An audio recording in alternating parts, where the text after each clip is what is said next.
I swear, if I had been just 30 seconds faster that night, I would have locked the clinic door and shut out the hysterical storm raging outside. But just as my fingertips brushed the cold metal of the lock, a frantic pounding nearly splintered the door panel. It wasn't a knock, it was a desperate, almost bestial impact, and every cell in my body screamed at me to run. I froze, peering through the frosted glass, able to make out only the blurry shape of a tall, swaying figure.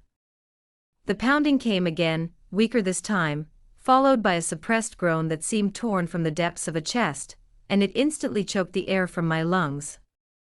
In that moment, my instinct was to flee, to hide, to pretend I didn't exist. But that groan, it was too real, filled with a death-rattle struggle that made it impossible for me to turn away. Have you ever had a moment like that? When your rational mind screams danger, but some corner of your heart refuses to stand by? Tell me your story in the comments. If you love this kind of soul-gripping conflict, please like and subscribe, because what happened next completely upended my world. My hand froze on the lock. The clinic's closed, I mouthed to myself, but no sound came out. Through the hazy glass, a tall, swaying shadow loomed. The pounding came again, weaker this time, followed by a gasp that stopped my breath, a sound so primal it was like the cry of a wounded animal. "We're closed," I managed to call out, hating the tremor in my own voice. "The hospital is 15 miles north." A muffled word came from outside, "Please." The sound cut through the door, a desperate, metallic edge to it. "They'll look for me there." My veterinarian instincts warred with my basic survival sense. This was rural Oregon, it was 10:45 p.m., and I was completely alone in the clinic. But that voice, that raw desperation to live, it wasn't an act. I opened the door. The man practically fell into me. I barely caught him, my 130 pounds no match for his bulk. He was a wall, at least 6'3", built with the solid density of someone who spent serious time in a gym. A white shirt, the kind that cost more than my monthly rent, was soaked in blood. His face was a ghastly white under olive skin, jaw clenched so tight I could see the muscles jumping. I dragged him, half-carried him, inside. He stumbled, one hand clamped to his left shoulder where a grotesque flower of crimson was blooming. His other hand braced against the examination table, knuckles white from the strain. Up close, I saw the details my panic had missed. The shirt wasn't just expensive, it was tailored. The pants, though caked with mud and blood, were perfectly cut. Even his shoes screamed money, a pair of Italian leather loafers utterly ruined by whatever hell he'd just run through. "Sit down," I commanded, already moving to the supply cabinet. "And don't pass out on me. I need to know what I'm dealing with." "Bullet," he bit out. "Left shoulder. Exit wound, I think." My hand paused over a bottle of antibiotics. "You think?" He met my eyes for the first time, and they were startlingly blue, almost electric against his dark hair and the grime of his ordeal. It's not easy to check while you're running for your life. "Are you a doctor?" "A vet," I said, my hands steadying as I laid out instruments on a tray. Once I was in professional mode, I was a machine. "Technically, you're my first human patient. So if you have a preference on anesthesia, you'd better speak up now." He seemed to try to laugh, but it came out as a short huff of air. "You're joking." Humor helps me not pee my pants in terror. I took surgical scissors and cut away his shirt, revealing the wound beneath. An entrance in the front, an exit in the back. It had gone clean through the muscle of his shoulder, miraculously missing bone, and the major arteries. Incredibly lucky. "This is going to hurt." "Everything hurts." I believed him. I could see other injuries now, a lattice of bruising along his ribs, scraped knuckles, a cut above his brow that had already stopped bleeding. The man had been through a war tonight. "What's your name?" I asked as I began flushing the wound with saline. He hissed but didn't pull away. "Does it matter? I'm about to go digging around in your shoulder with equipment meant for stitching up dogs." "Yes, it matters. Liam." He watched my hands with an intensity that should have unnerved me. But it had the opposite effect, calming me with the sheer force of his trust. "Just Liam. Eva. Dr. Eva Cruz. But you can skip the title, since I'm currently practicing without a license." I injected a local anesthetic around the wound. "This will help. Now tell me who's chasing you. You're safer not knowing. The man bleeding out on my exam table doesn't get to make decisions for me." I started stitching, my heart pounding a drumbeat against my ribs, but every stitch was precise. "Someone shot you, and from the looks of you, it was more than one person. They might come looking. I need to know what I'm dealing with." Liam was silent for a long moment, then said, "Business partners. A violent disagreement. Business partners don't usually settle disagreements with bullets. Mine do." The casual statement sent a chill down my spine. But I didn't stop my work. Whatever Liam was, whoever had done this, right now he was just a patient, a person bleeding in front of me. I was halfway through when Thor started barking. My 80-pound German Shepherd, my loyal guardian I'd rescued from a dogfighting ring, came charging out from the back room. He skidded to a halt at the doorway, hackles raised, a low growl rumbling in his throat. Liam's reaction was instantaneous.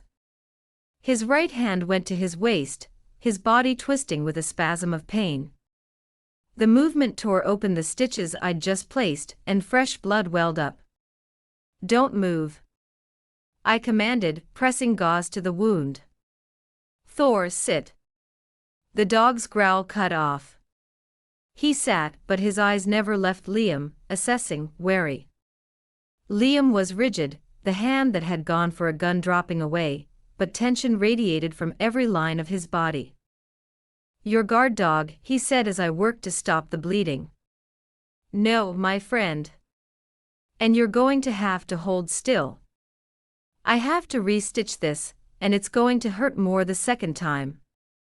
But Thor had already made his decision. He stood, shook himself out, and padded forward.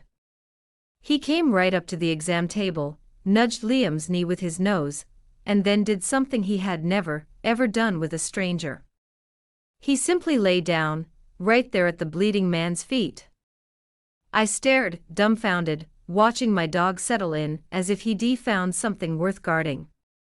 He doesn't trust people. It took 3 months after I got him from the ring before he'd let me touch him. Liam's hand, the one that had just been ready to draw a weapon, slowly reached down toward Thor. The dog allowed it, letting the stranger's trembling fingers scratch behind his ears. Smart dog. Apparently has terrible judgment in people. Liam made that almost laugh sound again. Maybe. I finished the rest of the stitches in silence. 23 of them. Not my best work, but it would hold. As I bandaged the wound, my fingertips brushed his skin. It was hotter than it should be. Fever setting in. Shock, definitely. You need antibiotics, I said, already calculating my stock. And rest. And a real hospital. Which I'm guessing is out of the question. Can't. He tried to stand and swayed dangerously. I steadied him, and for a second we were too close. Close enough for me to smell something on him besides blood. Cedar and something deeper. An expensive cologne mixed with danger that made my heart skip a beat. "You're not going anywhere," I said, stepping back quickly. It's almost 11. Where were you planning to go? Liam looked toward the front windows. Outside was the deep Oregon night. No streetlights, just darkness and wind through the pines. Away from here. Before they find me. If they find this place, all they'll find is an empty clinic and questions. If you stay, I can claim you're my cousin, visiting from out of town, got hurt on a hike. You'd lie for me? I'd lie to keep my clinic from getting shot to pieces by armed men. I pointed to the door that led to my apartment. There's a sofa in there. My assistant gets here at 6. You have 7 hours to rest and disappear. He studied me with those unnerving, pale eyes. Why? Because my dog likes you. And because whatever you are, whoever is chasing you, right now, you're just a patient who needs help. I went to the medicine cabinet and got antibiotics and painkillers. Take these. All of them. If you're not gone by dawn, we're having a very different conversation. Liam took the pills and dry swallowed them. Thank you, Dr. Cruz. Save it for when you're alive to mean it. I pulled open the door to my apartment. And don't bleed on my sofa. Thor might like you, but I can't afford a new one. I left him there and went back to my bedroom, closing the door and leaning against it, my knees finally going weak. My hands had been steady during the crisis, but now they were shaking. I had just treated a gunshot wound with veterinary supplies, harbored a man clearly on the run from violent people, and made myself an accessory to God knows what. Through the thin wall, I heard Liam moving. Then his voice, low and urgent, speaking into a phone I hadn't seen. Franco, it's me. They found me on Highway 26. I ditched the car near Forest Grove. I'm safe for now, but I need a cleanup crew and a protection detail. There's a civilian involved. A vet. She saved me. A pause. My heart hammered in my chest. No, she doesn't know anything. Asking all the wrong questions. But they might have seen me come here. Another pause. Ensure her safety. At all costs. She's not a part of this. The conversation continued, but I'd heard enough. I went to my window and parted the curtain a crack to look outside. My clinic sat on a country road, surrounded by pine trees and darkness. Nothing. Then I saw it. A black SUV, lights off, driving slowly past. It paused for a long moment at the end of my driveway, then continued on, disappearing into the night. I let the curtain fall and sat on my bed, trying to even out my breathing. Thor patted in and rested his head on my knee. I buried my fingers in his fur, seeking the comfort of something familiar, something logical. Outside, the wind was picking up. Inside, a stranger was bleeding on my sofa. And somewhere in the dark, men with guns were looking for him. I had 7 hours to figure out what to do next. 7 hours to decide if I had just made the biggest mistake of my life, or somehow, accidentally, saved it. My alarm never went off. It didn't need to. The smell of coffee woke me from the shallow, almost not rest I'd been in. I'd spent the night listening for sounds from the living room: footsteps, the door opening, the quiet click of a lock as someone left. Instead, I'd heard nothing, which was somehow more unsettling. I glanced at my phone. 5:32 a.m. Camila would be here in less than half an hour, expecting a normal Wednesday, expecting me to have coffee ready, not a bleeding stranger playing barista in my apartment. I pulled on yesterday's jeans and a clean shirt, my hair a mess in a quick ponytail. When I opened my bedroom door, Liam was standing at my kitchen counter, awake, dressed in a clean t-shirt from my donation box that strained across his broad shoulders.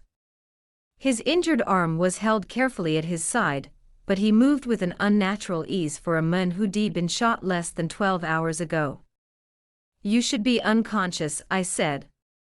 He turned, holding the coffee pot in his good hand. "Couldn't sleep. Guilt or pain?" "A little of both." He poured 2 mugs without asking. "I made extra. Figured you'd need it." The scene was absurdly domestic. A strange man in my kitchen, making coffee like he owned the place. I should have been calling the police, demanding answers. Instead, I took the mug he offered, our fingers brushing as I did. His skin was still too warm, the fever hadn't broken. "You need another dose of antibiotics," I said. "Took them at 3. "And the painkillers?" "Skipped them. Need to be sharp." He leaned against the counter, studying me with those unnerving, pale eyes. "You didn't sleep either. Hard to sleep with a strange man bleeding on your sofa." "I didn't bleed on the sofa. You gave me very specific instructions." A flicker of something that was almost humor passed between us. It was dangerous. I couldn't let myself find him charming, couldn't let myself notice the way his jaw tensed when he moved, or how his hand tightened on his mug at the sound of footsteps outside. "That's Camila," I said quickly, moving toward the door to the clinic. "My assistant. She comes in early to feed the overnight patients before we open." "What are you going to tell her?" "The truth," I said, pausing at the door. "That you were just someone passing through who needed help. Nothing more." But Camila was already inside, her key turning in the lock I'd forgotten to throw. She bustled in with her trademark oversized bag, chattering about the weather, the traffic, her boyfriend's latest drama.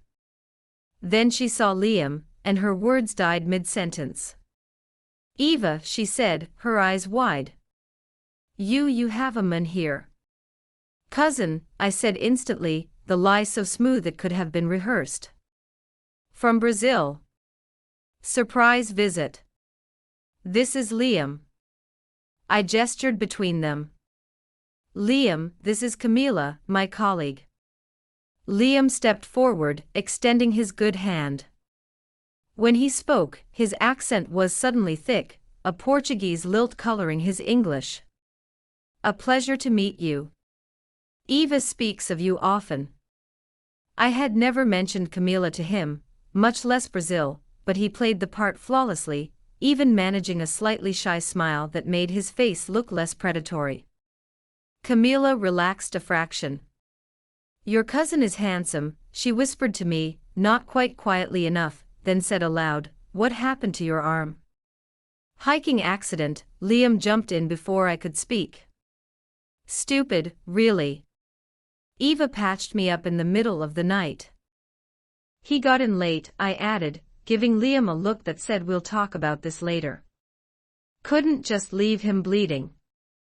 But he's fine now, and he's leaving before we open." Liam agreed, but his eyes seemed to say something else entirely.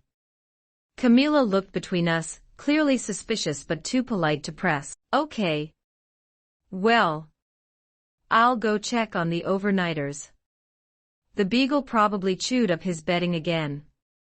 The moment she disappeared into the back, I rounded on Liam. "Brazil? You said cousin."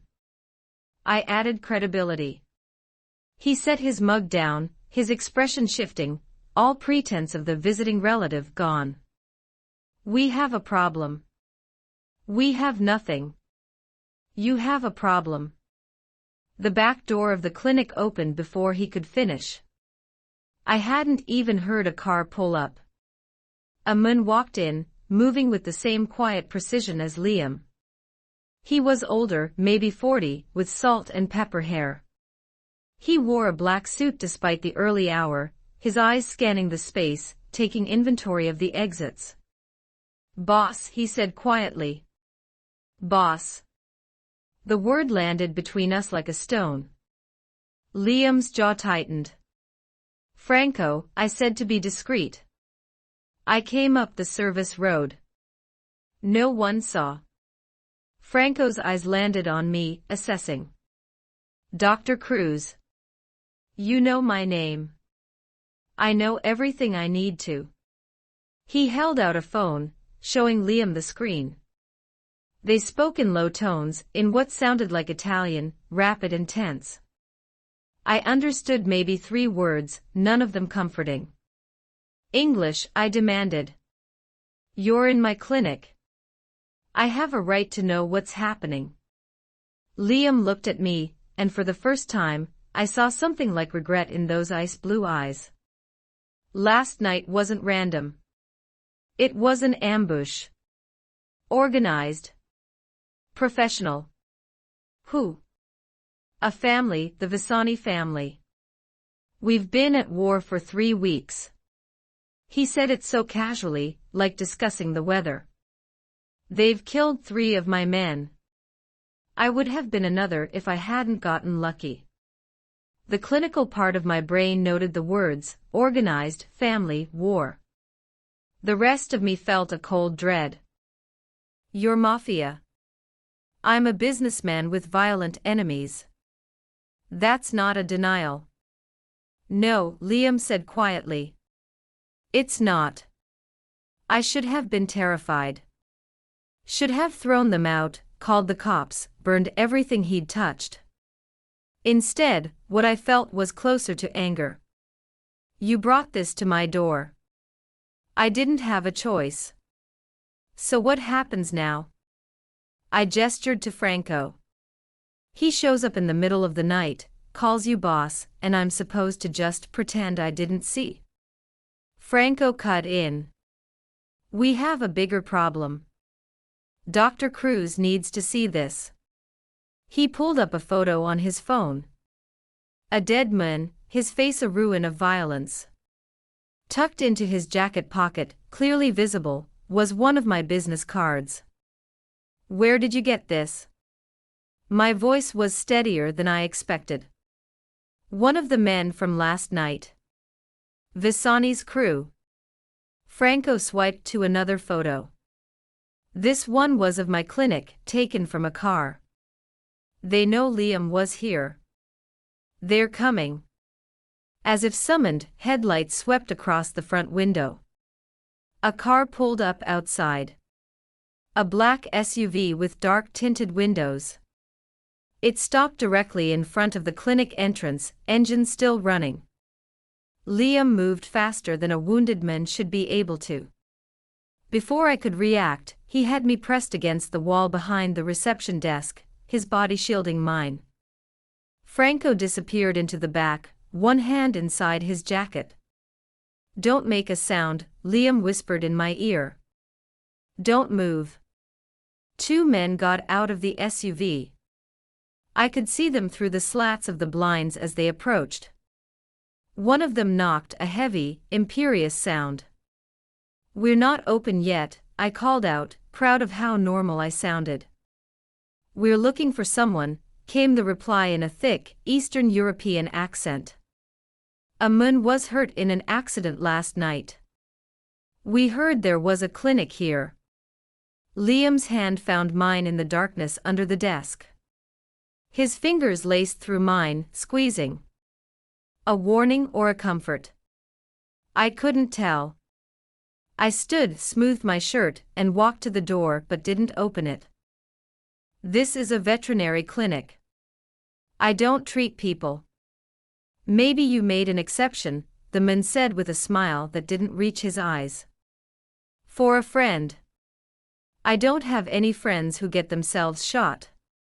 I let my annoyance, a real annoyance at being dragged into this nightmare, color my voice.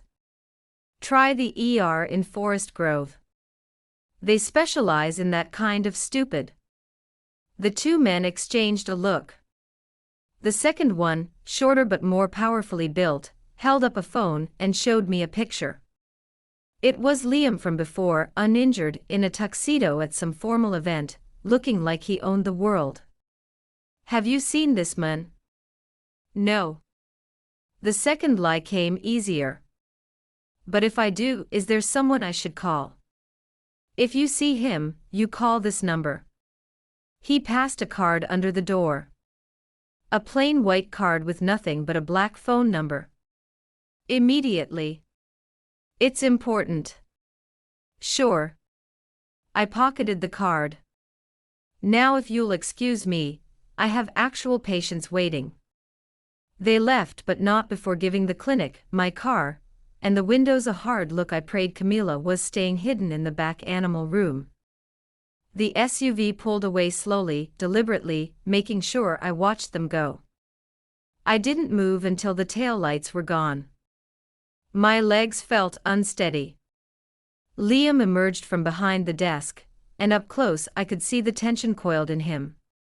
He had been ready to fight, to kill, if they'd come inside. They'll be back, he said. Then you need to leave. Now. I can't. He glanced at Franco, who had materialized from somewhere. They've seen the clinic. They've seen you. If I disappear now, they'll assume you helped me. They'll come back and make you tell them where I went. So, what are you suggesting? That I harbor a fugitive indefinitely. 48 hours. You come with me. Let my people secure both locations. After that, Visani will have bigger problems than one doctor. I have a clinic. I have patients, a life. Franco spoke up. With all due respect, Dr. Cruz, they found your business card on a dead man. Whether you helped the boss or not, you're already involved. The injustice of it hit me like a physical blow. I had done nothing wrong. I had saved a life. And now, for the crime of being a decent person, I was caught in someone else's war. 2 days, Liam said, his voice softening. 48 hours. Then I'll make sure they understand you were never involved. You'll be safe. And if I refuse? He didn't answer. He didn't have to. We both knew I didn't really have a choice. Not from the moment I had opened my door to a bleeding stranger, deciding his life was more important than my safety. I looked around my clinic, at the exam table where I'd stitched him up, at Thor who had emerged from my apartment, and was now sitting calmly at Liam's feet, as if he'd already chosen a side. 48 hours, I said finally. And not a minute more. 3 black SUVs idled on the service road behind my clinic. Identical tinted windows, the kind of vehicles that screamed both money and menace. Franco loaded my hastily packed overnight bag into the middle vehicle while I stood there, trying to convince myself this was temporary. 48 hours. Then my life would go back to normal. But nothing about this was normal. Thor jumped into the back seat before I could stop him, settling in as if he'd been planning this road trip for weeks. Liam appeared at my side, impossibly quiet for such a large man. He can stay here, if you want. Franco's men will watch the clinic. Where he goes, I go. I followed my dog into the car, and Liam slid in beside me. Too close. The leather interior of the car suddenly felt smaller than my entire clinic. Franco got into the driver's seat. In the rearview mirror, I saw him studying me, assessing, calculating. The engine rumbled to life, and we pulled onto the main road, the other 2 SUVs falling into formation, one in front, one behind. A motorcade designed to protect or to imprison. I wasn't sure which. Where exactly are we going? I asked.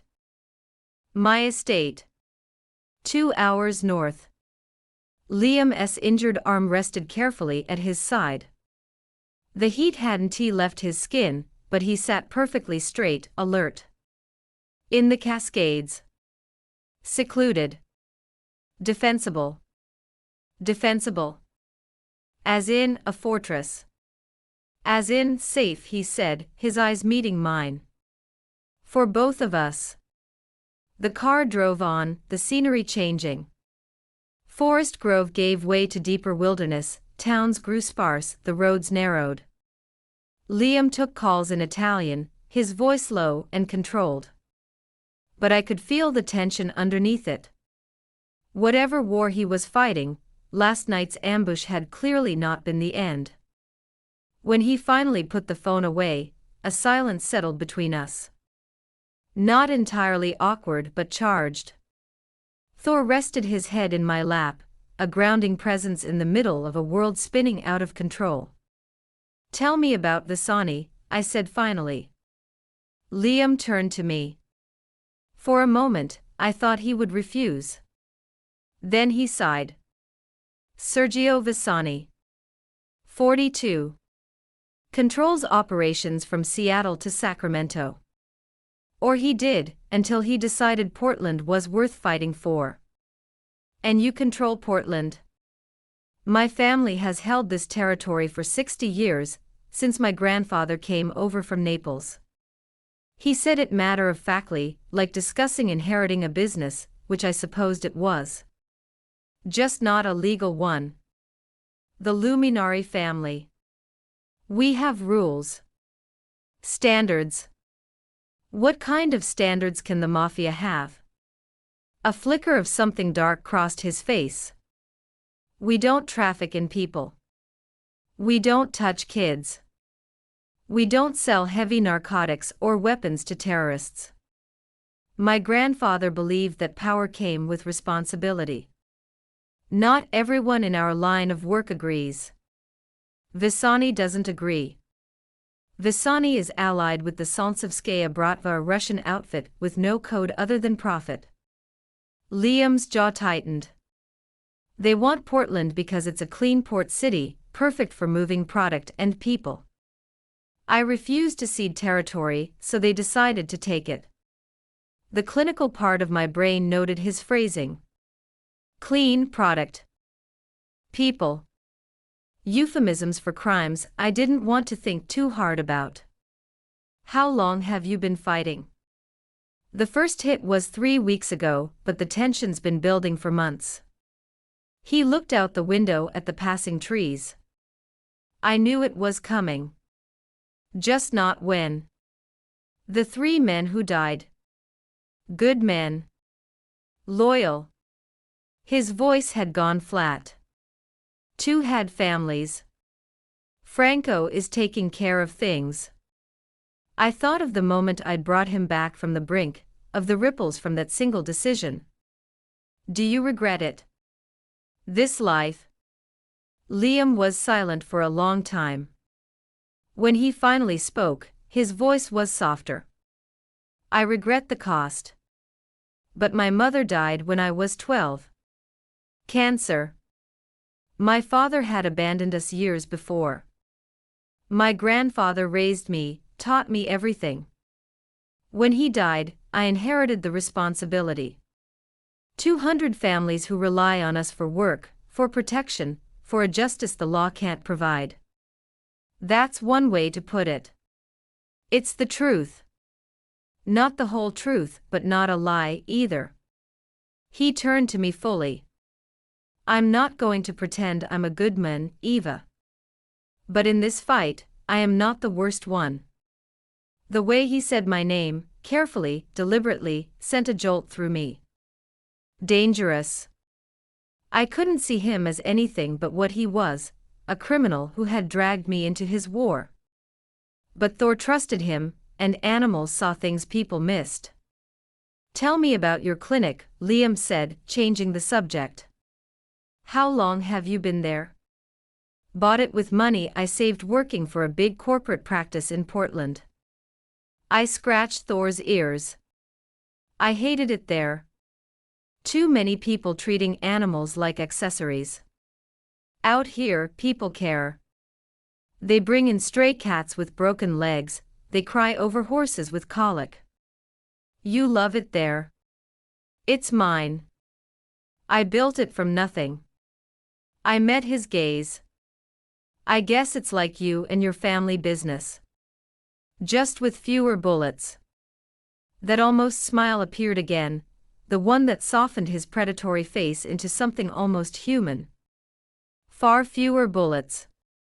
Franco's voice came from the front. Boss, we're approaching the turnoff. The road ahead forked. One way continued north, the other turned onto what looked like a private driveway. No signs, no markers. Franco took the unmarked road, and the forest closed in around us. The road began to climb, winding up into the mountains. 10 minutes later, the gates appeared. Massive, wrought iron gates set between stone pillars, topped with cameras I could see, and a dozen more I probably couldn't. The gate swung open without a sound as we approached, and I drew in a sharp breath. The estate beyond was breathtaking. The main house sat on a plateau overlooking a valley. All glass and stone and modern lines, it was somehow perfectly integrated with the wild landscape. Security was everywhere and nowhere. Men in black suits were positioned at strategic points. More cameras, probably sensors I couldn't even identify. "Welcome to my home," Liam said quietly. We pulled up in a circular drive. Franco opened my door, and I stepped out into crisp mountain air that smelled of pine and snow. Thor bounded out after me, immediately beginning to explore the new territory. Then I saw her. A woman stood on the front steps, arms crossed, dark hair pulled back in a severe ponytail. Late 20s, maybe 30. She wore tailored trousers and a silk shirt that screamed expensive taste. Her eyes were the same ice blue as Liam's. "Liam," she said as he got out, her voice low but authoritative. "You brought a civilian here." "Lucia." Liam went to her, and they embraced briefly, carefully, mindful of his injury. "This is Dr. Eva Cruz. She saved my life and she's in danger because of me." Lucia's eyes swept over me, a clinical assessment. I'd seen that look during my surgical residency, a judgment of whether I was competent or a fool. The vet. "Yes. Are you aware of what my brother does for a living?" "Became aware about 7 hours ago, yes." A flicker of what might have been respect crossed her face. "At least she's honest. Come inside. We need to discuss security protocols." The inside was as sleek, modern, and expensive as the outside, but not ostentatious. Original art hung on the walls, the furniture probably cost more than my car, but everything was chosen for function, not show. Lucia led us to a dining room where the table was already set. "I figured you'd be hungry," she said. The chef prepared something simple. Simple was carbonara that smelled like heaven, and was plated with professional artistry. 2 other men joined us, older, battle-hardened, wearing the same black suits and watchful expressions. Liam introduced them as capos in his organization, Roberto and Adriano. They nodded but didn't speak. The meal was the most surreal experience of my life. Sitting at a table with Mafia leadership, discussing security rotations and territorial disputes, as if it were a corporate strategy meeting. Lucia was clearly more than Liam's sister. She was his consigliera, probably his lawyer, and definitely a woman who commanded respect in her own right.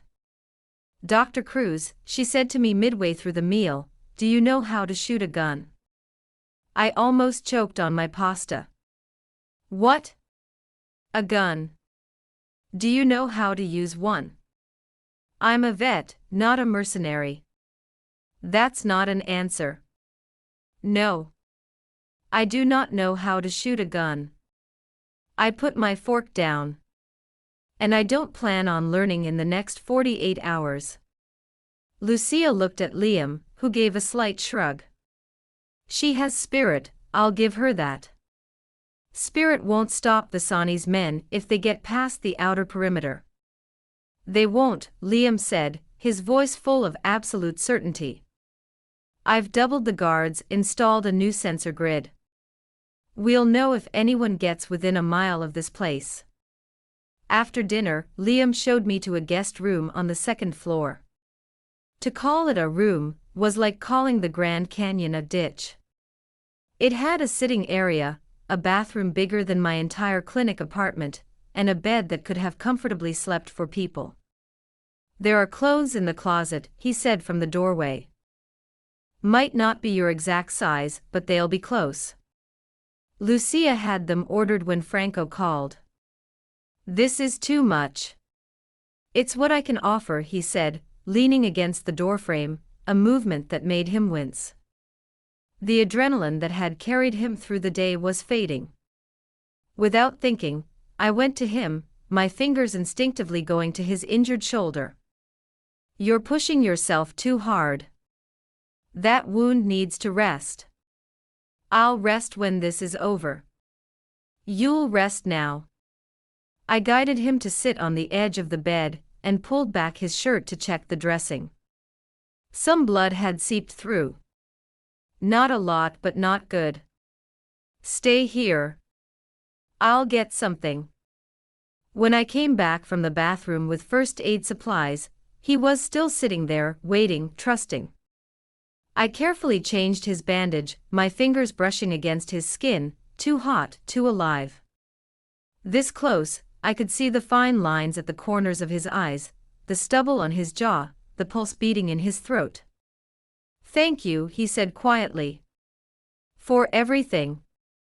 I know you didn't ask for any of this. No, I didn't. I taped the last piece of gauze in place. But I'm here now. Might as well see it through. Our eyes met and held. For a long moment, neither of us moved. The space between us was electric, dangerous, impossible to cross. Then Thor barked somewhere in the suite, breaking the spell. Liam stood smoothly. Get some rest. Tomorrow we plan how to end this. He was almost at the door when I spoke. Liam. He turned. You can call me Eva. You bled on me. I think we're past the formal stage. The smile appeared again, the real one. Eva. Sleep well. After he left, I stood at the window, looking out over the valley. The lights of the house reflected in the glass, and beyond them, miles of darkness. I was in a mafia boss's house, under guard, hiding from men who wanted to kill me because I had saved a man I barely knew. 48 hours. That's what he'd promised. 2 days and this nightmare would be over. But deep down, I already knew it would never be that simple. The sun woke me long before any alarm would have dared. It streamed through the floor-to-ceiling windows I'd forgotten to close, painting the guest suite in gold. For a second, I forgot where I was.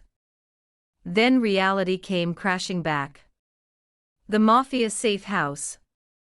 The 48 hours. The men with guns who wanted to kill me because I'd saved a man I barely knew. I pulled on a pair of jeans and the softest sweater I'd ever touched courtesy of Lucia's shopping arrangements, and followed the scent of coffee downstairs. The house was quieter than I expected. No sign of the security detail, though I knew they were there, watching, always watching. I found Liam on the back patio, practicing what looked like a form of Tai Chi, slow, controlled movements that should have been impossible for a man less than 36 hours out from a gunshot wound. He was shirtless despite the mountain chill, and I could see the fresh bandage stark white against his olive skin. You're supposed to be resting, I called out. He turned, unsurprised. He had known I was there. This is rest, compared to my usual routine. Does your usual routine involve getting shot often? More often than I'd like. He walked toward me, and I noticed the slight hitch in his step. The movements weren't as easy as he wanted me to believe. Coffee's inside. I made extra. You're awfully domestic for a crime lord. My grandmother would haunt me if I couldn't manage basic survival. He held the door for me, and I caught his scent, something other than mountain air. Cedar and something deeper that made my heart beat faster. She believed helpless men were useless men. Inside, he had breakfast laid out. Nothing elaborate, just perfectly scrambled eggs, toast and fresh fruit. But he had made it himself. And that felt more intimate than the expensive guest room, or the designer clothes. "Sit," he said. "We have some time before everyone else is awake." I took the coffee he offered and sat at the island. "Tell me about your grandmother." Liam cracked an egg into a pan with one hand, his injured arm held carefully at his side. "Nana Julia. Came over from Naples at 16, married my grandfather at 18, and spent 60 years keeping him alive through 3 wars and more assassination attempts than I can count." He smiled, and it transformed his whole face. "She taught me to cook because she said any man who needed a woman to stay alive wasn't worth keeping." She sounds formidable. Terrifying. And the only person my grandfather was ever afraid of. He plated the eggs and pushed them toward me. She made him promise that if anything ever happened to him, I'd be raised with options. An education, skills outside of violence. A choice. I ate, surprised at how good the eggs were, at how normal all of this felt. "But you still chose this." "I chose responsibility. I was 12 when my mother died. My grandfather was old, tired. He was going to retire, leave the family to his younger brother. But my uncle's ambition was misplaced. He would have run us into the ground in a year." Liam leaned against the counter, his coffee mug warming his good hand. "So I stepped up. Learned fast. Made myself indispensable. By the time I was 22, I'd earned the right to lead." "That's so young." It was. But it was better than letting a man take over who would have gotten us all killed. He looked at me, his eyes meeting mine. "What about you? How does a woman end up running a vet clinic in the middle of nowhere?" I put my fork down, surprised he would ask, more surprised that I wanted to answer. "My parents were immigrants. Came to Oregon from Brazil when I was 4. They worked 3 jobs between them to put me through school. They died in a car accident my junior year of college. Drunk driver." The words came out easier than I expected. I finished on scholarships and sheer stubbornness. Did 2 years at a big corporate practice in Portland, saved every penny, and bought the clinic the day it went on the market. "You've been there 5 years. You had me investigated. Franco ran the check after I woke up on your exam table." There was no apology in his voice. I needed to know who had saved me. Whether you were a setup, a trap, or just incredibly unlucky. "And what did you decide?" "That you're fiercely decent, impossibly stubborn, and that your parents would be proud of what you've built." The simple, honest words hit me harder than any flowery lie could have. I looked away, fighting a sudden rush of emotion. "Don't do that." "Do what?" "Be human. It's easier when you're just the dangerous criminal who dragged me into his war." Liam moved closer, and the air between us changed. It was charged. Dangerous. "I'm both, Eva. I won't apologize for either one." The door swung open before I could respond. Franco strode in, phone in hand, his expression grim. "Boss, we have confirmation." It was Giovanni. Liam's transformation was instantaneous. The gentleman who had made me breakfast disappeared, replaced by someone cold and calculating. "You're sure?" "Found the wire transfer. $200,000 from a Shell account, traced back to Visani. Giovanni's been feeding them information for 6 weeks. Including your route on Highway 26. Every muscle in Liam's body went rigid. Where is he? Safe house in Eugene. Thinks he's safe. The contempt in Franco's voice was palpable. Wants to negotiate. There's nothing to negotiate. There was no emotion in Liam's voice. Flat. Final. Bring him here. Tonight. Boss. Did I stutter? Franco left without another word. I stood slowly, watching Liam pace the kitchen like a caged predator. You're going to kill him? Yes. No hesitation, no justification. Just fact. He's your family. He's a traitor who sold out his own people for money. Liam's eyes, cold as chips of ice, met mine. 3 men are dead because of him. Good men with wives and children. He would have gotten you killed, too, if those men had found me at your clinic.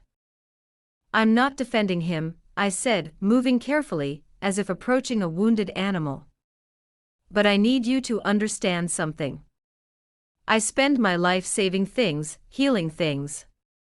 And you're asking me to stand here and watch you plan a murder. I'm not asking you to do anything. This is my world, Eva. My rules. Giovanni knew the consequences when he betrayed us. So what am I supposed to do? Pretend I don't know. Just watch you. Yes. He closed the distance between us, his sheer presence forcing me to back up until my back hit the counter. Because this is the reality. The men who shot at me aren't going to get therapy and rehabilitation. Visani won't be arrested and tried in a court of law. This is justice in my world. I won't lie to you to make you comfortable. We stood there, too close, breathing hard. The man who had made me eggs and shared stories about his grandmother was gone. In his place was the boss, the killer, the man everyone was afraid of. I need to go to the clinic, I said finally. Check on my patients, make sure Camila can handle another day. Absolutely not. Excuse me. It's not safe. They know where you work. I'm not asking your permission, Liam. I pushed past him, anger overriding caution. You don't get to control me. He caught my wrist. Not roughly, but enough to stop me. This isn't about control. This is about keeping you alive. Then send bodyguards. Send Franco. Send your whole damn army if it makes you feel better. I wrenched my arm free. But I am going. I had responsibilities before I stumbled into your life. His expression shifted. Surprise, maybe. Or respect. 3 men. Armed. They don't leave your side. Fine. If it feels wrong, you leave immediately. Fine. Eva. I turned back. Whatever he saw in my face made him pause. I am helping you. I am staying in your house and going along with this witness protection thing. But I am not your property. Is that clear? A long moment passed. Then, unbelievably, he smiled. The real one that turned his predatory face almost gentle. Crystal. 2 hours later, I was back at my clinic with 3 men in suits watching my every move. Camila's eyes went wide when she saw them posted like presidential bodyguards at the doors and windows. Eva, what is going on? It's a long story. How are the patients? They're fine. Mrs. Patterson's cat is recovering well from her tooth extraction. The Gonzalez dog still has his ear infection, but the antibiotics are working. She lowered her voice. Are you in some kind of trouble? I'm helping someone who is. It's temporary. Camila showed up at lunchtime with sandwiches and a host of questions I couldn't answer. She kept glancing at the bodyguards, then back at me, clearly putting together a picture I didn't want her to see. Eva, if you need help. I'm fine. Really? It's just a strange situation that will be over in a day. But leaving was harder than arriving. Franco drove, flanked by the two SUVs. The road back to Liam's estate wound through dense forest, and halfway there, Franco's phone rang. We have a tail, he said quietly. Black sedan, 2 cars back. My heart hammered in my chest. Through the back window, I could just make out the car. Close enough to be deliberate, too far to see faces. Visani's man. I managed. Probably. Franco's voice was calm, but his hands tightened on the wheel. Hold on. The world dissolved into chaos. Franco accelerated as the other 2 SUVs moved to block the sedan. Gunfire cracked through the afternoon, and the back window spiderwebbed. I screamed, ducking instinctively. Then Liam was there. He'd been in the lead car, but somehow, he'd wrenched my door open and was pulling me down onto the seat, his body covering mine completely. Stay down, he commanded, his voice raw with a primal, desperate emotion that had been absent that morning. Don't move. Don't look up. More gunfire. The SUV swerved violently, throwing us against the door. Liam's weight pinned me to the leather seat, his hot breath in my ear. Every line of his body was tensed, ready to take the bullets meant for me. Then silence. Except for my own ragged breathing and the pounding of my pulse. We're clear, Franco called from the front. Liam moved slowly, scanning the area before letting me sit up. His hands moved over me, checking for injuries with a clinical precision. Are you hurt? No, I don't think so. My voice was steadier than I expected. You? I'm fine. But I could see a fresh patch of blood on his bandage. The violent movement had torn something. He saw me looking and gave a bitter smile. Worth it. We made it back to the estate in one piece. Liam's men had neutralized the pursuing vehicle, capturing 1 occupant. The intel was already being extracted by the time we drove through the gates. I was shaking by the time we were inside. Delayed reaction, adrenaline crash, call it whatever clinical term you wanted. Liam guided me in, his hand a steady presence at the small of my back. Drink this. He pressed a glass of whiskey into my hand. It'll help. I took a sip, coughed, and took another. The burn helped, grounding me. This is insane. I know. I'm sorry. Stop apologizing and just. I trailed off, not sure what I was asking for. But Liam seemed to understand. He pulled me into his arms, careful of his injury, and just held me. Let me catch my breath, let me shake. His heart beat steadily against my ear, and impossibly, I started to calm down. Thank you, I whispered. For covering me. Always, he said simply, like a statement of fact. As long as you're here, I'll keep you safe. I looked up and our faces were too close. His gaze dropped to my lips and darkened. The space between us was charged, inevitable. When he kissed me, it wasn't gentle. It was desperate and fierce, tasting of danger and promises neither of us should be making. I kissed him back, my fingers tangling in his hair. All my better judgment drowned in the feel of him. His mouth moved over mine, claiming something, proving something. I let him. Then he pulled back, breathing hard. Not like this. What? Not because someone just shot at you. Not because you're scared and I'm here. His thumb brushed my lower lip, and the gentleness of it almost broke me.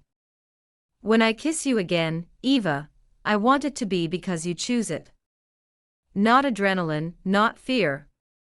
Choice. I stared at him, stunned by the restraint, the respect. Are you serious? Completely. He took a step back, putting a safe distance between us. You should rest. Tomorrow we end this. He left me there, my heart racing, the burn of his kiss still on my lips. I realized with a terrifying clarity that I wasn't afraid of Liam Luminari. I was afraid of how much I wanted to choose him. I woke to an unnatural quiet. No traffic, no distant sirens, just the sound of wind through the pines and the occasional cry of a hawk circling the valley. The guest room still felt surreal in the morning light. Too luxurious, too disconnected from the real life that was happening somewhere down the mountain. A soft knock came on the door before I could convince myself to go back to sleep. Come in. Lucia entered carrying a tray. Coffee, pastries, fruit, arranged like a work of art. She set it on the table in the sitting area, and got straight to the point. Liam's in meetings until noon. I thought you might want breakfast. You don't have to do this. I know. She sat in the chair across from me, studying me with her brother's ice blue eyes. But we need to talk. Woman to woman. I pulled a robe on over my pajamas, suddenly feeling exposed under her scrutiny. About my brother's intentions. And yours. I don't have intentions.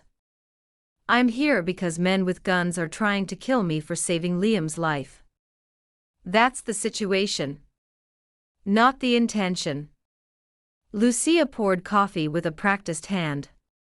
You could have asked for witness protection for the feds. Instead, you agreed to come here. To his home. Why? I thought about lying, then decided against it. Because Thor trusted him. And because running felt like letting them win. A flicker of something crossed her face. Approval, maybe. Liam is different with you. More human. I haven't seen him genuinely smile in years. Not since he took over the family. That sounds like a warning. It's an observation. She leaned forward slightly. Men like my brother don't fall often, but when they do, it's completely. It consumes them. It makes them vulnerable in our world in a way that gets people killed. The weight of her words hung between us. You're asking if I'm worth the risk.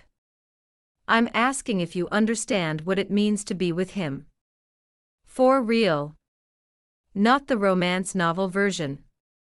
The reality of always looking over your shoulder. Of never knowing if today's goodbye will be the last. Of raising children who inherit enemies before they inherit anything else. Children. The word landed with more weight than it should have. We've kissed once. You're getting ahead of yourself. Am I? Lucia stood, smoothing her perfectly tailored trousers. I watched him shield you with his own body during the ambush yesterday. He would die for you without a second thought. That's not a small thing, Eva. That's everything. She left before I could respond, and I sat there, letting the expensive coffee grow cold, trying to process it all. I had known Liam for 3 days. 72 hours of chaos and blood and impossible choices. How could that possibly be enough for what Lucia was implying? I dressed in a pair of jeans and another borrowed sweater, this one charcoal gray and softer than a cloud. I followed the sound of voices downstairs. The door to Liam's study was ajar, and I caught a glimpse of him standing at a massive desk, Franco at his side, both of them studying papers spread across the dark wood. He looked up as I passed, and our eyes met through the crack in the door. The look on his face changed, softened. He said something to Franco, and then appeared in the doorway. "You're awake. Lucia brought breakfast. And a warning about your intentions." The almost smile appeared. "My sister is very protective. She said you're different with me." "I am." No hesitation, no deflection. Just the kind of honesty that made my heart beat faster. "Come with me. I want to show you something." He led me through the house to a room I hadn't seen. 3 walls were floor-to-ceiling bookshelves, filled with books that looked genuinely read, not staged. A leather sofa faced a stone fireplace where embers still glowed. Between the shelves hung original pieces of art I didn't recognize, but each one was chosen with care. "This is my favorite room," Liam said quietly. "When the world outside gets too loud, I come here." I ran my hand along the spines, reading the titles. Philosophy, history, classic literature in multiple languages. "You've actually read all these?" "Most of them. Some of them several times." He pulled a well-worn copy of Dostoevsky from a middle shelf. "My grandfather gave me this when I was 15. He said if I was going to run a criminal empire, I should at least understand human nature." "Did it help?" "I'm still figuring that out." He placed the book back carefully. "What do you read?" "Medical journals, mostly. Veterinary research. Nothing this deep." "That's still depth." "Just more practical." He gestured to the sofa. "Sit. Please." I sank into the leather, which molded perfectly to my body, and Liam sat beside me. Close but not touching. The fire crackled in the hearth, and outside the window, the mountains stretched to a painfully blue sky. "Tell me one true thing," he said. "Something you wouldn't tell anyone else." The request caught me off guard. "What?" "We're strangers who've seen each other bleed. It seems like we should know something deeper than the surface." His eyes held mine. "One true thing. I'll trade you." I thought about deflecting, then decided Lucia was right. If this was happening, whatever this was, it deserved honesty. "I'm lonely. I have been for years. I threw myself into building the clinic because it was easier than admitting I'd built a life with no one in it but animals who couldn't leave." Liam's expression didn't change, but something in his eyes deepened. "My turn. Fair trade. I'm tired. Not physically. Soul tired. I've run this family for 12 years. And every day I wonder if my grandfather would be proud of me, or terrified of what I've become." He looked into the fire. "Sometimes I think about walking away. Leaving everything to Lucia. She's smarter than I am, better at the politics. Just disappearing somewhere no one knows my name." "Why don't you?" "Because 200 families rely on us for their livelihood and protection. Because our code keeps worse men from taking over. Because responsibility doesn't end just because you're tired." He turned back to me. "And until 3 days ago, I thought that was enough. That duty and honor and tradition were reason enough to keep going. And now? Now, I've met someone who makes me want to be selfish. Someone who makes me imagine another life." His fingers found mine, lacing through them with a devastating gentleness. "And that terrifies me more than Visani ever could." We sat like that for a long time, just breathing, just being. The weight of all the unsaid things hung between us, a promise we hadn't made yet. Lunch came and went. Liam showed me the rest of the grounds, walking through gardens that were immaculate even this time of year, pointing out security features hidden in the landscape. We talked about everything and nothing, favorite foods, and worst injuries and embarrassing childhood stories. He told me how he learned to cook from his grandmother, and I told him about the time I accidentally tranquilized myself trying to sedate an aggressive dog. By evening, the atmosphere between us had changed. The sharp edges had softened into something easier, more real. Dinner was served on the patio. A table for two, overlooking the valley as the sunset painted it in gold and crimson. Liam pulled out my chair for me, and I noticed he was moving his shoulder more easily. The fever was finally gone for good. "You're healing," I observed. "Good doctor," he said, pouring wine, a red that probably cost more than my monthly utilities. "To skilled vets who put up with difficult patients. To difficult patients who don't die on my exam table." We touched glasses, and the sound seemed to hang in the evening air. The dinner was perfect. A risotto whose name I couldn't pronounce, but that I would have eaten forever, followed by tiramisu that tasted like heaven. "I planned this," Liam admitted over dessert. "The dinner. The time. I wanted one evening where we weren't running, or hiding, or talking about war. Just two people having a meal. Just two people." His eyes met mine across the candlelight.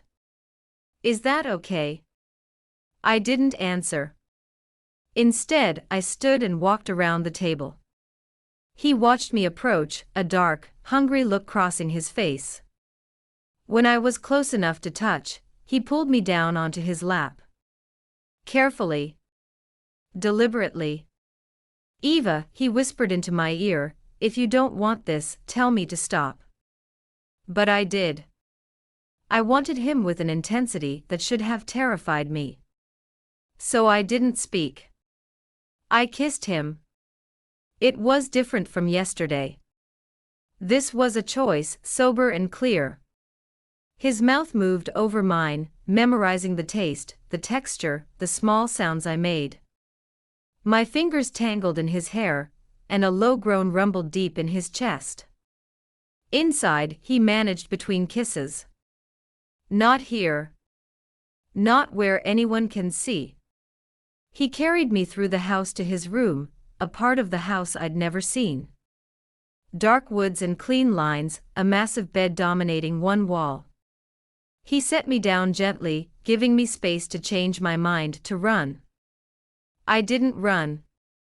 Hours later, I woke up tangled in sheets that smelled of cedar and him, his arm a heavy weight across my waist. Moonlight streamed through the windows he'd forgotten to close.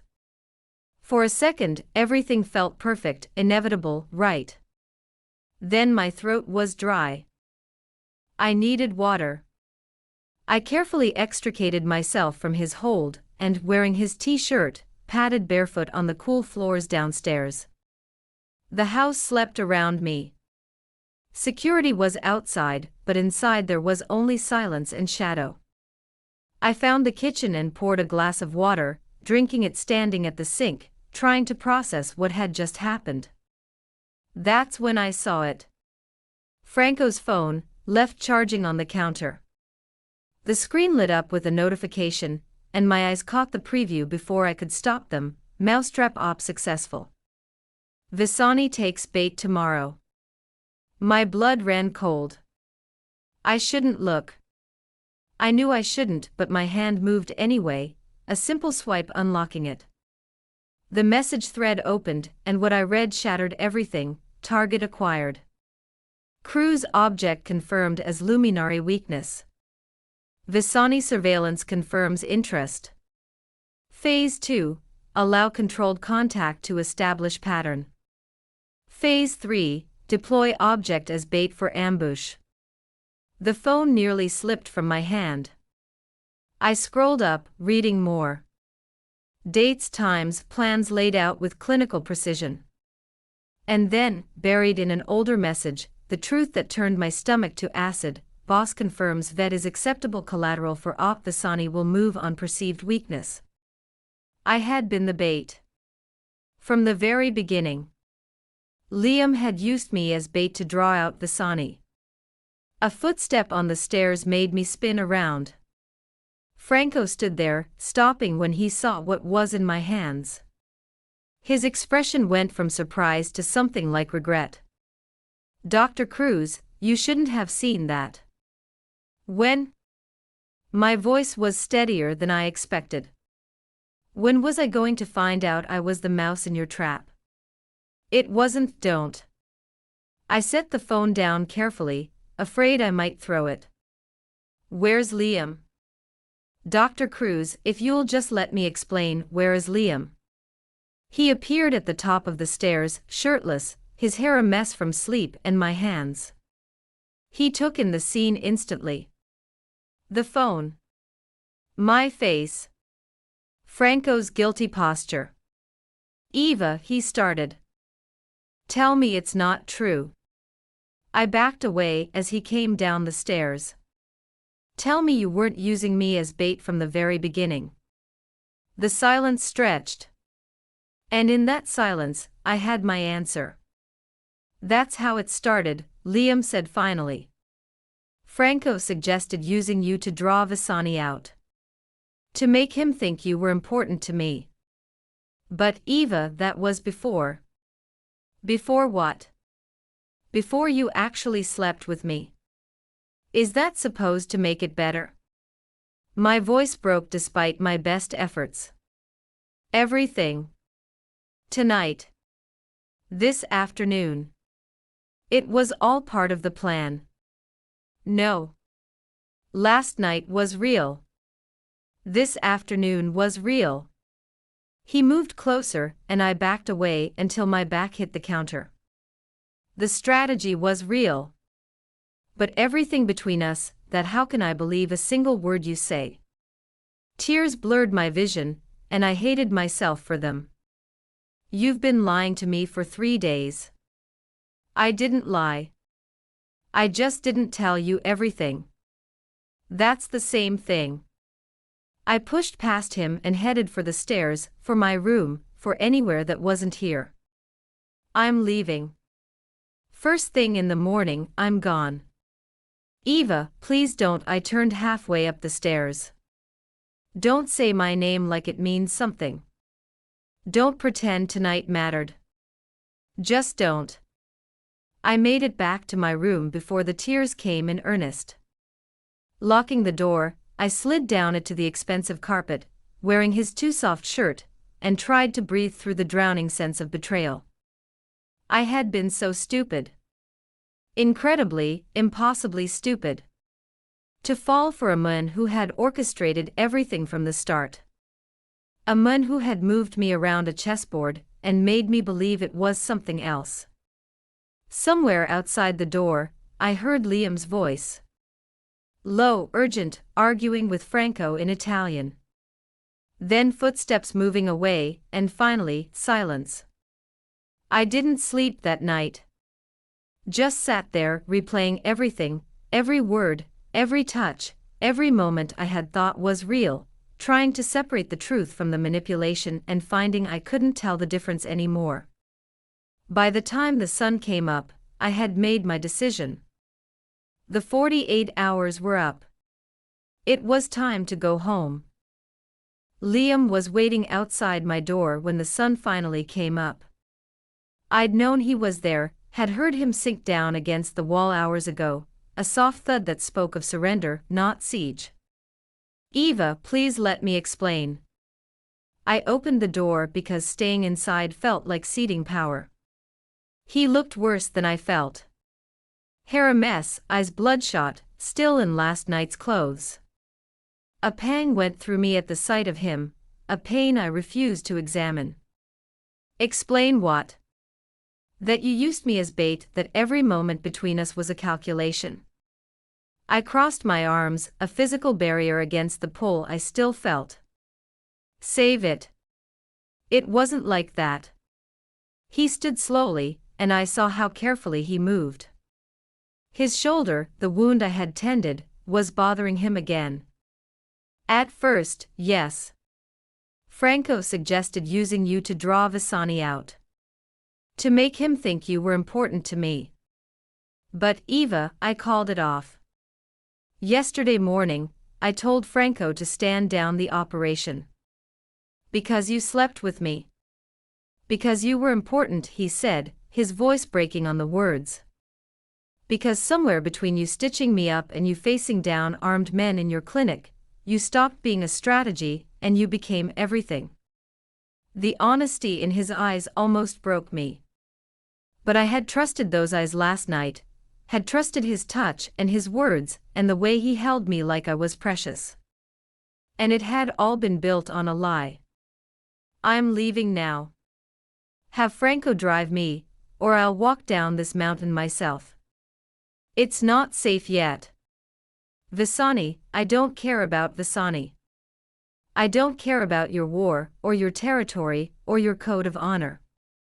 I moved past him, heading for the stairs. I just care about getting back to my real life before you destroy it completely. He followed me down the stairs, where I could hear Lucia arguing with Franco in rapid-fire Italian in the kitchen. They both stopped when they saw us. Lucia's expression went from surprise to something like sympathy. Get her things, Liam said quietly to Franco. 3-car escort. Full security detail. We're taking her back to the clinic. Boss, I don't think now, Franco. 30 minutes later, I was back in the middle SUV, Thor beside me, watching the mountain estate disappear behind the tinted windows. This time, Liam sat across from me, not next to me.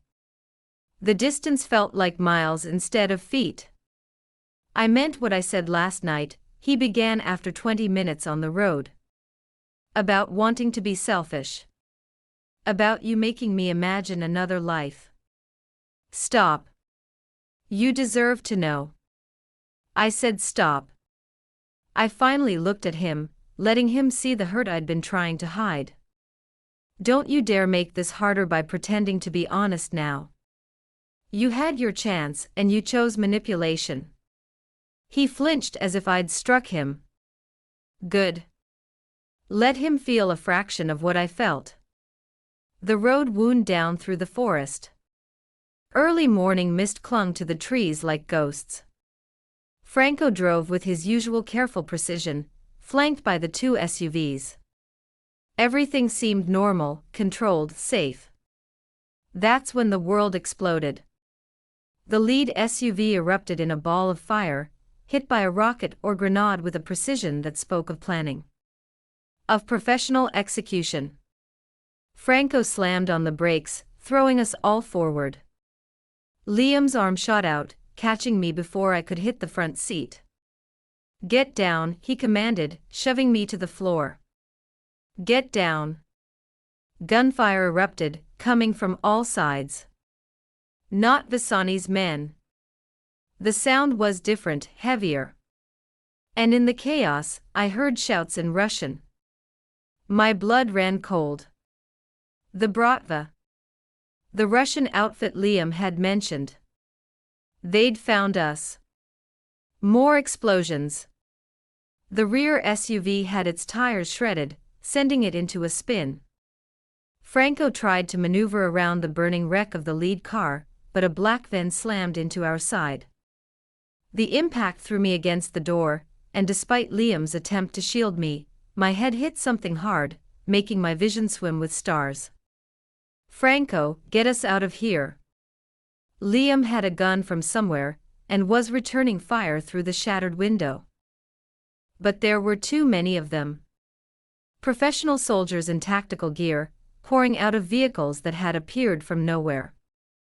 They had planned this, waited for us, known exactly when and where we'd be vulnerable. A canister flew through the broken window.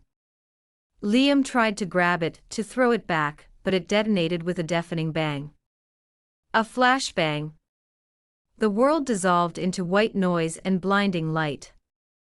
My senses were completely overloaded. Hands were on me. I fought, kicking and scratching, but I was disoriented and they were trained. Through the ringing in my ears, I heard Liam roaring my name, heard the distinctive crack of his gun. Then a heavier impact, the sound of a body struggling. Someone had him, was dragging him back. As my vision cleared, I caught a glimpse of 3 men overpowering Liam, as he fought like a wild animal. The injured shoulder was forgotten, every move pure desperation. Eva. A cloth came over my face. A chemical smell, sickeningly sweet. I tried to hold my breath, but panic made me gasp. The world tilted, the edges going dark. The last thing I saw before I blacked out was Liam, breaking free from one of his captors, blood streaming down his face, reaching for me, desperation in every line of his body. Then Franco tackled him, holding him back, and I understood why. They were outmanned, outgunned. If Liam came after me now, they would kill him. I wanted to tell him it was okay, that I forgave him, that whatever his initial intentions, last night had been real to me. But the darkness swallowed me before I could form the words. I came to in stages.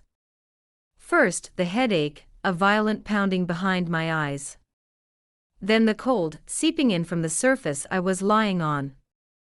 Finally, the realization that my hands were bound behind my back, a zip tie cutting into my wrists. I opened my eyes to a concrete floor and fluorescent lights. A warehouse, maybe a factory. The kind of abandoned industrial place where screams wouldn't carry. She's awake. The English was accented. Not Russian. Something else. Italian, maybe, but it didn't sound right. Footsteps approached.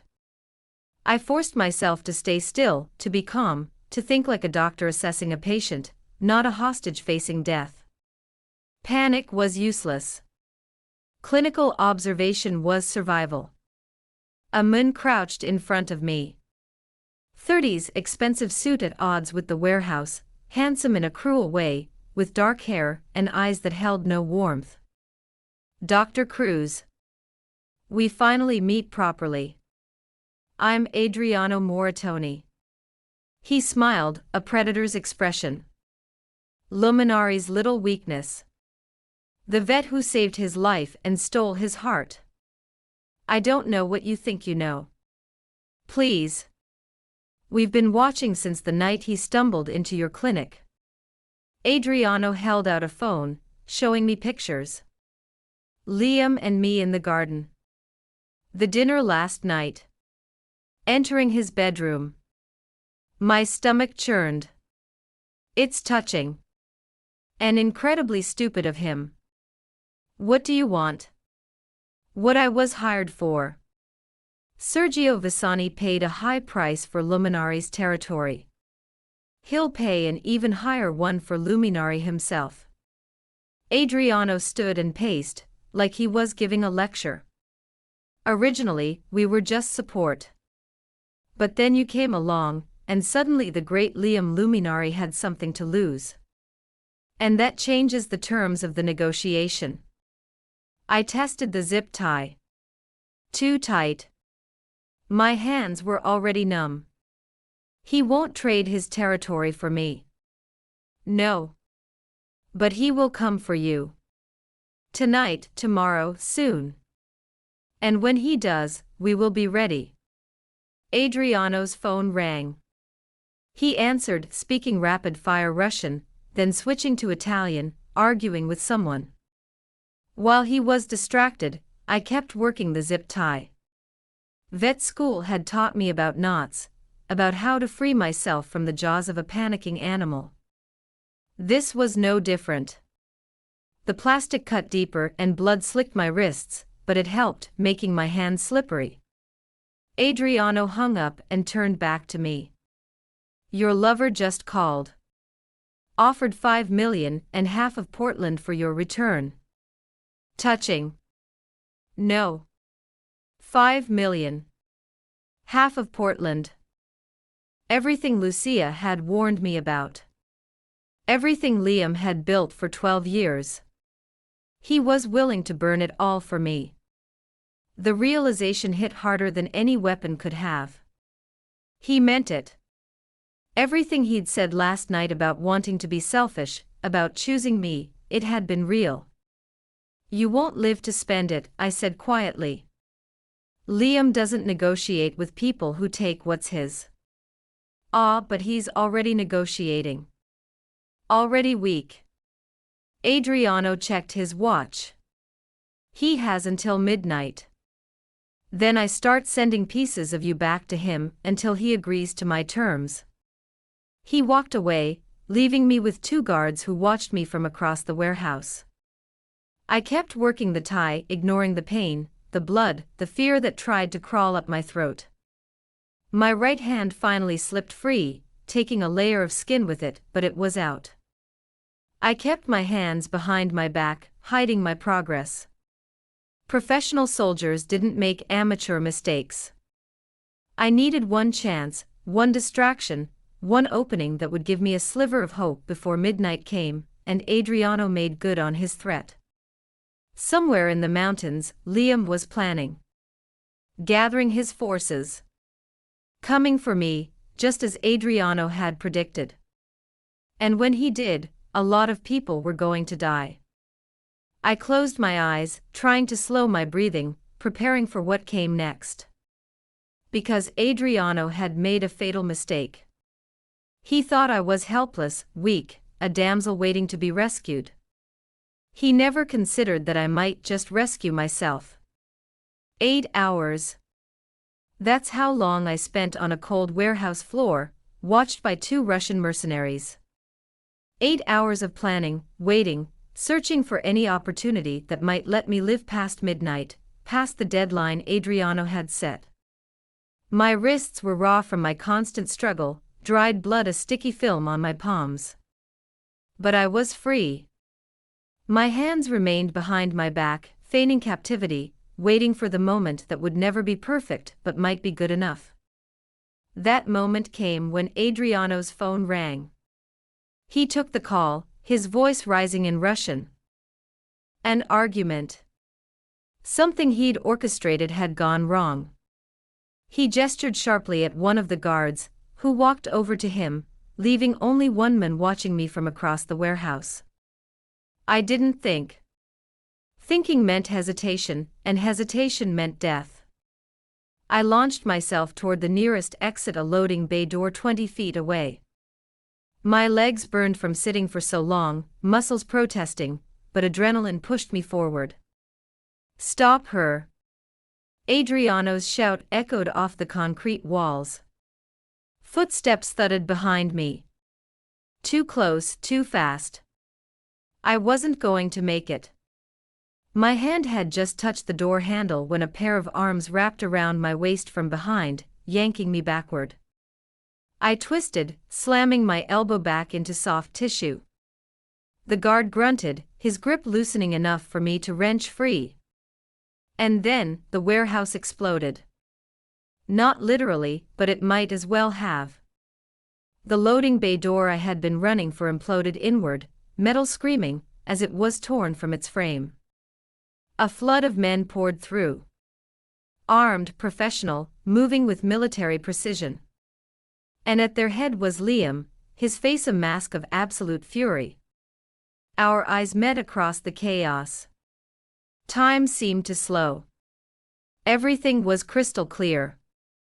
The dried blood in his dark hair, the new bruise on his jaw, his injured shoulder taped up under a tactical vest. He had come straight from the ambush, not stopping to have his wounds tended, not waiting for anything except to gather enough firepower to burn this place to the ground. Get down. His voice cut through the noise, and I dropped instinctively. The gunfire was deafening. Liam's men moved with coordinated efficiency. Every shot was precise, every movement calculated. They had done this before. Many times. This wasn't a rescue. This was a war. Adriano grabbed me from behind, using me as a human shield. The cold barrel of a gun pressed against my temple. Luminari. One more step and she's dead. Liam froze. His men paused for a fraction of a second. The entire warehouse held its breath.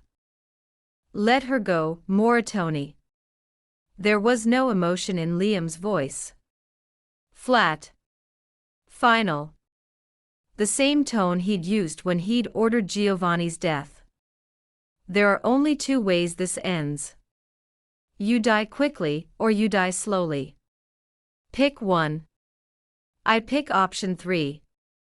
I walk out of here with the girl. You let me leave and no one else bleeds tonight. Adriano's breath was hot and fast in my ear, smelling of cigarettes and fear. You want her alive? Back off.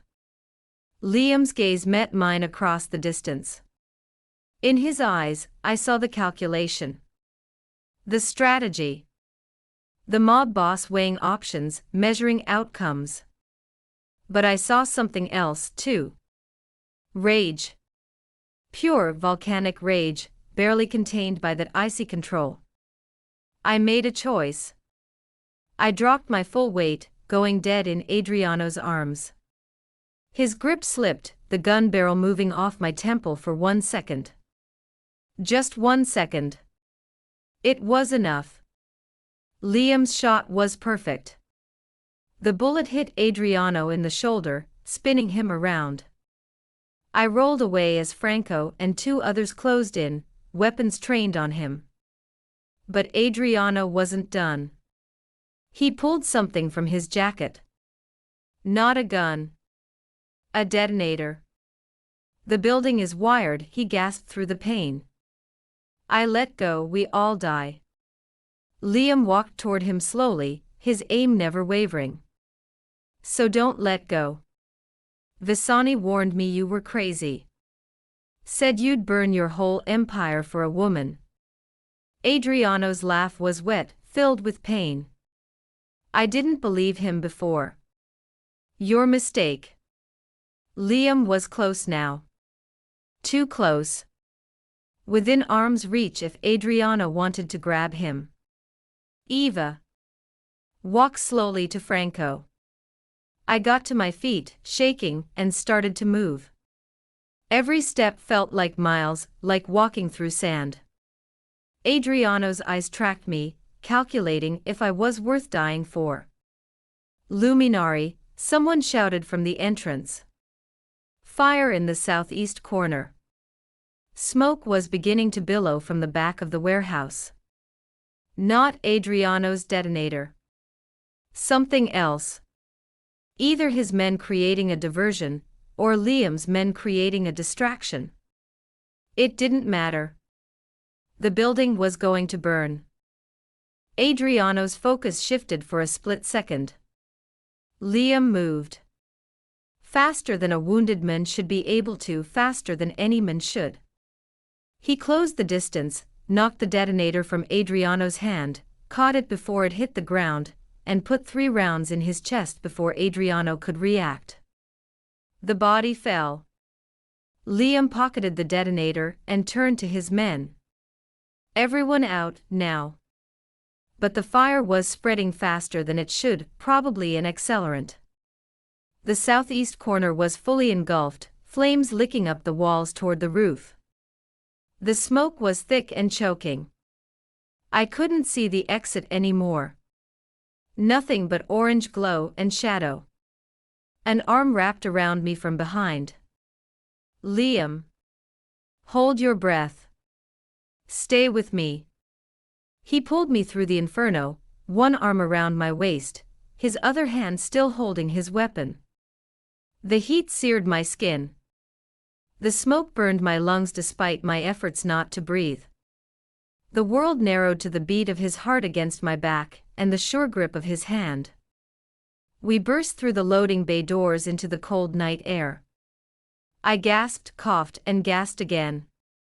Liam didn't stop, dragging me another 50 feet before the warehouse exploded behind us. The explosives Adriano had set finally went off. The shockwave threw us forward. Liam twisted in mid-air, taking the brunt of the impact with his back, shielding my head with his chest. We hit the concrete hard, the breath knocked out of both of us. For a moment, neither of us moved. Just lay there, breathing. Alive. Miraculously, impossibly alive. Are you okay? Liam's voice was rough, strained. I think so. You? I'll live. He sat up slowly, wincing. Fresh blood was soaking through his tactical vest.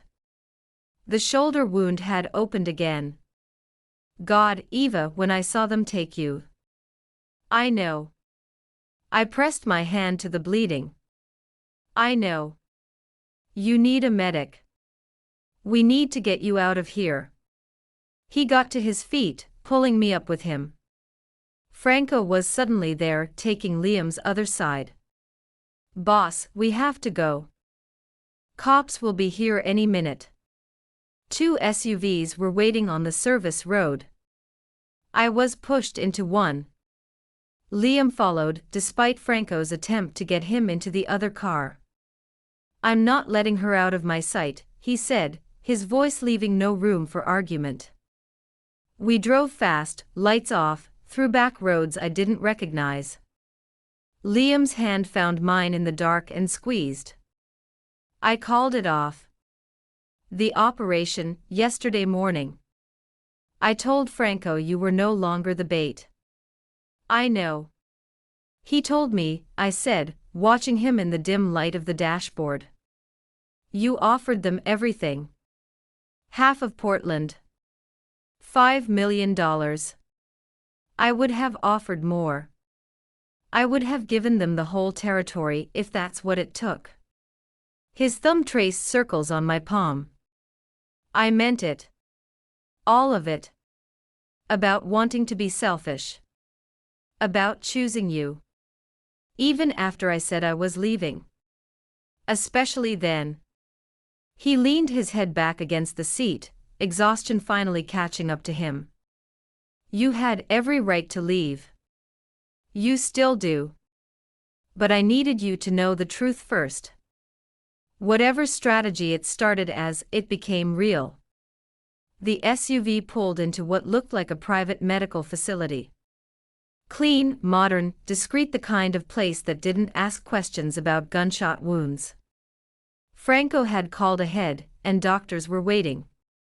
They wanted to treat us separately. Liam refused. Same room. And I'm not arguing about it. So they set us up on 2 exam tables, side by side. My injuries were minor. Rope burns, bruises, mild smoke inhalation. Liam's were worse. The shoulder wound needed stitching again, plus new injuries from the rescue, a cracked rib from the explosion, second-degree burns on his hands. He didn't make a sound as they worked on him, just watched me being treated on the next table, as if he needed to see for himself that I was really there, really safe. Visani is dead, Franco said quietly from the doorway after the doctors had finished. During the rescue op, Lucia led the action herself. Liam's eyes closed for a brief second. Casualties, 3 wounded, no fatalities. 8 of Visani's men, all dead. Franco's tone was flat, a report of facts. It's over, boss. The war is over. Over. The word hung in the antiseptic air. 3 weeks of violence, dead men, burned out buildings, all finished because Liam had split his forces, risking everything to save me while his sister delivered the killing blow elsewhere. Franco left us alone. The medical staff backed out. Liam shifted on the exam table until he could reach across the space between us. His hand found mine again, holding on tight. What now? I asked quietly. That's up to you. He turned his head to look at me. Despite everything, despite the exhaustion and pain and blood, his eyes were clear. Honest. I can set you up anywhere. New identity, money, protection. You can disappear. Have the quiet life you were building before I crashed into it. And if I don't want that, then I'll spend as much time as you'll give me proving that last night wasn't manipulation. That the man who made you breakfast and showed you his library and kissed you like he was drowning, that was real. All of it. I studied his face, the bruises forming, the cut on his brow, the gray pallor of a man who had pushed past exhaustion into sheer willpower. He had walked through a warehouse full of armed mercenaries for me. Had offered his enemies everything he'd built. Had been willing to die in that burning building as long as I got out. I have conditions, I said finally. A flicker of hope crossed his face. Name them. No more using me as a strategy without telling me. I'm either a partner or I'm nothing. Done. I keep my clinic. I keep my life. I'm not a prize in a gilded cage. Never. I want you exactly as you are. And when we have children, I paused, realizing what I'd said. Not if, but when. They don't go into the family business. They get a choice. A real choice. Liam's hand tightened on mine. I'm already working on an exit strategy. 5 years, maybe less. Lucia takes over operations, and I move to an advisory role. We'll build something different. You'd really do that? I'd do anything for you, he said simply, stating a fact. But Eva, you need to understand what staying means. There will always be enemies. There will always be a risk, a need to look over your shoulder. That life doesn't just go away. I know. And I did. I had seen it, lived it, understood the weight of it. But I also knew that Thor had been right about you from the beginning. And that somewhere between stitching you up and a burning building, I'd fallen in love with a man who was trying to be better than his circumstances. And I wanted to see where that went. Liam awkwardly pulled me across the gap between the tables. His kiss, for all we'd been through, was gentle. A promise. A beginning. No regrets, he whispered against my lips. Not a single one. Outside, the sun was coming up. Inside, two people who had found each other in blood and chaos began to figure out how to build something real from the wreckage. 2 weeks. 14 days since Liam had walked through a burning warehouse to save me. Since I had watched him offer up everything he'd built for my life. Since I had chosen to stay, with my eyes wide open to what it meant. The clinic felt smaller than I remembered. Or maybe I was just used to the palatial mountain estate with its views for miles. Camilla kept shooting me worried glances as I checked Mrs. Patterson's tabby for post-dental surgery healing. You're different, she finally said after the last patient had left. Something happened while you were gone that changed you. I put down my stethoscope, considered lying, and decided she deserved better. I fell in love with someone complicated. Someone dangerous. And I'm still figuring out if that makes me brave or stupid. Can't it be both? She asked, leaning against the exam table. Camilla told me about the men in suits, the security detail. Eva, if you're in trouble. I'm not. Not anymore. The war was over. Visani was dead. The Bratva had been dealt with. Liam's territory was secure and expanded. All because he had been willing to burn it for me. I'm just deciding what comes next. What came next arrived 20 minutes later in a black sedan that was ridiculously understated compared to the SUVs I was used to. Liam got out and I caught my breath, even though I'd seen him yesterday.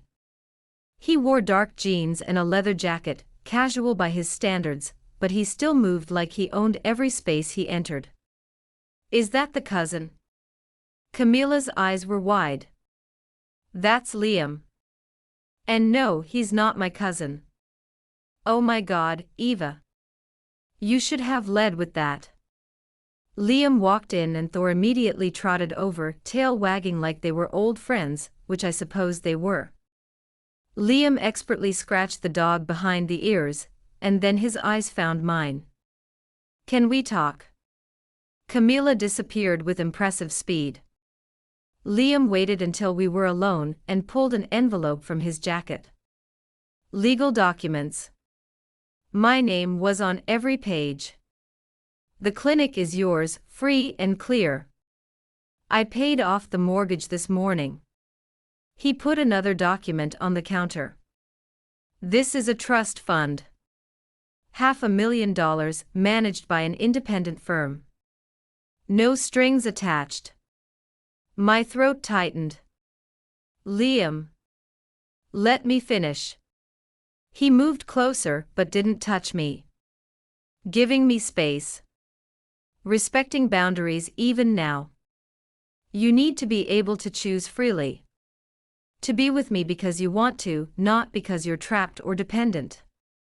So this is yours. Whether you decide to stay or go. I picked up the documents with a trembling hand. He was giving me an out. Complete freedom. The ability to disappear anywhere in the world and build a new life without ever looking back. Why? I whispered. Because you deserve a choice. A real one. His gaze held mine, more vulnerable than I'd ever seen it. Because I love you, Eva. Not the idea of you, not what you represent. You. The stubborn, gunshot stitching, yelling at crime lords, terrible coffee-making vet. I let out a sound that was half laugh, half sob. My coffee's not that bad. It's awful. He smiled. The real one, the one that could change everything. But I'll drink it every morning for the rest of my life if you'll let me. I put the papers down and walked into his space. His arms came around me instantly, holding me tight. Safe. Home. I have conditions. Of course you do, he said, his breath stirring my hair. Name them. No more secrets. If there's danger, you tell me. If there's a strategy, you include me. Partner or nothing. Done. I keep the clinic. I keep my life. I'm not giving up what I built. Never. I want you exactly as you are. And the children, I said, pulling back to look at him. When we have children, they get a normal life. School plays and soccer games and boring suburban existence. No legacy, no empire, no choosing between the family and the law. I'm transitioning everything to Lucia over the next 4 years. By the time we're ready for kids, I'll be retired from operations. His hand came up to cup my face. We'll be boring together. You'll never be boring. Watch me try. He rested his forehead against mine. So what's your answer? I didn't speak. I kissed him, slow and deep and full of promise. When we finally broke apart, both breathing hard, I stepped back just enough to see his face. I choose you. With my eyes open. With no illusions. This life, this risk, this beautiful disaster of ours. No regrets.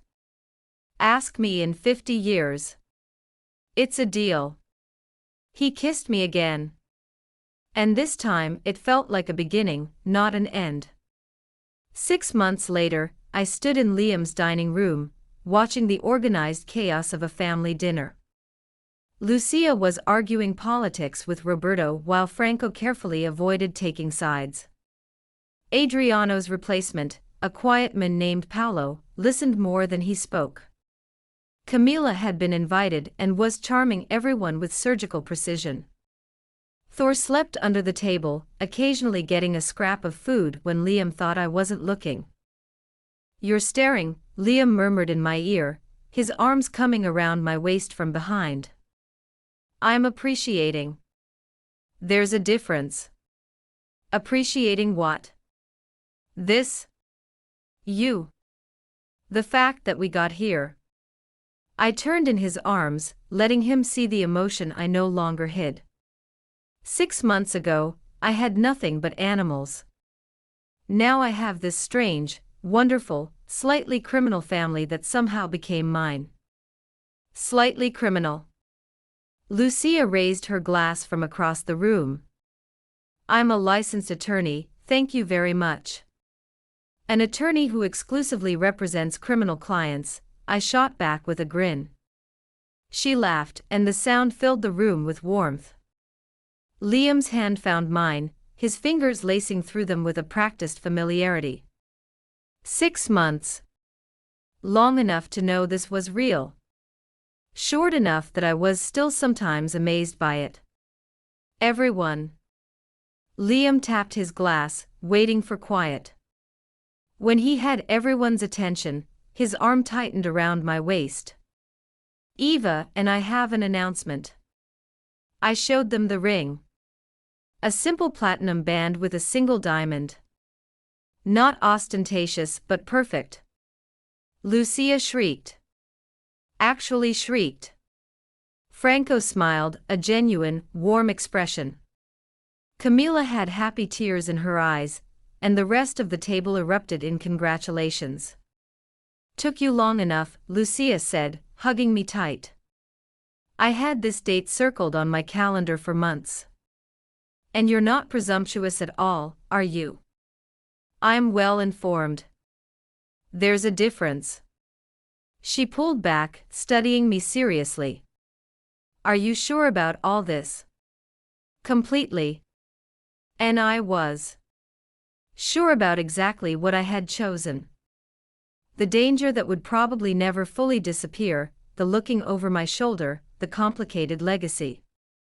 But also the man who had shielded me with his body, the man who had given me my freedom even when he wanted me to stay, the man with the terrible jokes and the perfect eggs who loved me in a way that should have been terrifying but felt exactly right. Dinner continued with plans and toasts and laughter. Later, after everyone had left and the house was quiet, Liam found me on the patio overlooking the valley. The same spot where we'd had dinner months ago, before everything had exploded and reassembled itself into this. "Cold?" he asked, draping his jacket over my shoulders. "A little." I leaned back against his chest, his arms coming around me. "Thank you. For the jacket. For giving me the choice. For letting me choose this instead of forcing it. Always." He kissed the top of my head. "Though I'd be lying if I said I wasn't terrified you'd choose to leave. Never crossed my mind. Okay, maybe for like 5 minutes.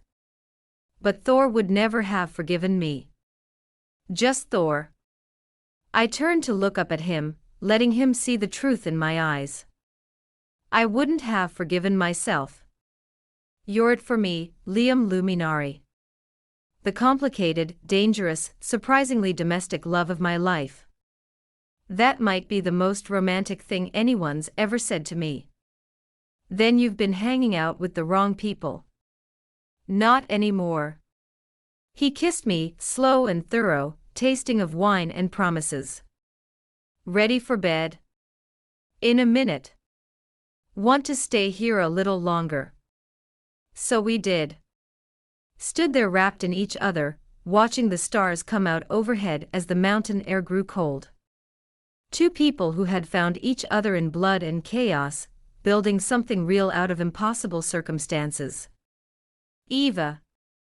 Liam's voice was soft in my hair. Thank you for opening the door that night. For choosing to save a bleeding stranger instead of the safer option. I thought of that night, the storm, the pounding on the door, the decision that had changed everything. You're welcome.